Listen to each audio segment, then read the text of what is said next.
"And this young Indian man who's on board," she added in a low voice. "Well, he's a Mohammedan, isn't he? He has been to public school in England, but has it improved him? He thinks he's one of us, but of course he never will be." The Indian man in question, whose name he could never quite remember, had some acquaintances in common with Morgan, but he was a trying fellow whose company was unrewarding. Morgan had also begun to avoid him lately, but he knew that his table companion meant something different by her aversion, and he disliked her for it. Though she was not in any way unusual, almost every other passenger treated the poor man with polite contempt. Only the day before, one of the army wives, a Mrs. Turton, had remarked, "They tell me that young Indian's lonely." Well, he ought to be. They won't let us know their wives, why should we know them? If we're pleasant to them, they only despise us. Morgan had wanted to reply, but held off, and felt bad about it afterwards. So this chance encounter with the golden young officer held a tinge of promise in it. Something about Kenneth Searight, though it was hard to say what, did not belong in uniform, or with his air of impeccable politeness. To begin with, they talked in a desultory way about the voyage. They had recently passed through the Suez Canal, and the experience, for Morgan, had been curiously reminiscent of a picture gallery. And he had been disappointed by Port Said.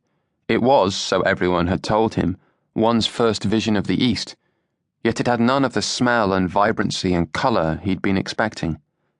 There were no minarets and only a single dome, and the statue of de Lesseps, despite pointing commandingly towards the canal, appeared to be holding a string of sausages in his other hand. He had gone ashore, of course, and some of the Arabs were beautiful, but they spoiled it by trying to sell him smutty postcards. "Do I see something filthy? Noah? Well, perhaps after tea." All in all, it hadn't been an uplifting experience. "Except for the coaling barge," Searight said. "Yes," Morgan answered. "Except for that." The memory of the barge came back strongly to him.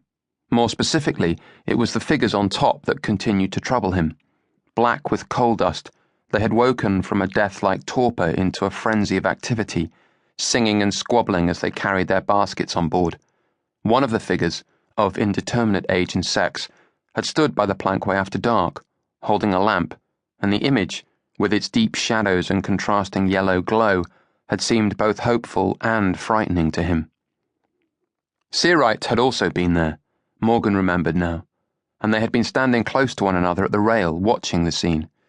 Although they had not yet met or spoken, the moment seemed in retrospect like a kind of complicity.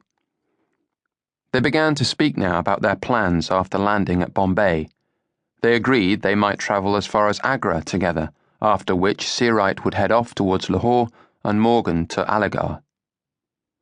"You are staying with a friend there?" "Yes," Morgan said, and then dared to admit, "He's a native." "Ah," Searight said.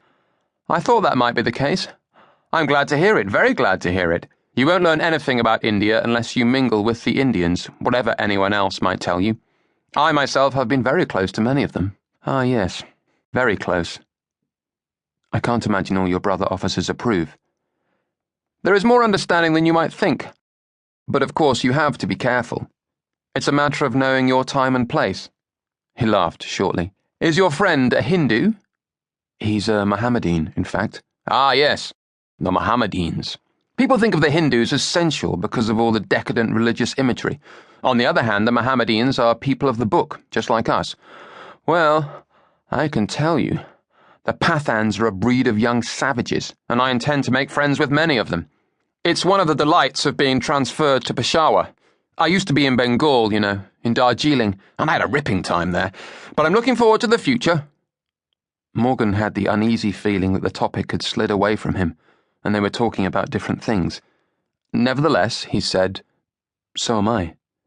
"You're looking forward to seeing your friend?" "Very much."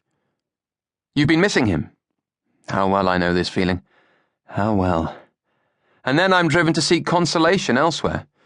Fortunately, one doesn't have to look far, not in India. More difficult in England, as you know." "What is?" "Consolation." He looked meaningfully at Morgan. To keep listening to this audiobook, I've left you a link in the description so you can do it, at no cost thanks to Audible's 30-day free trial.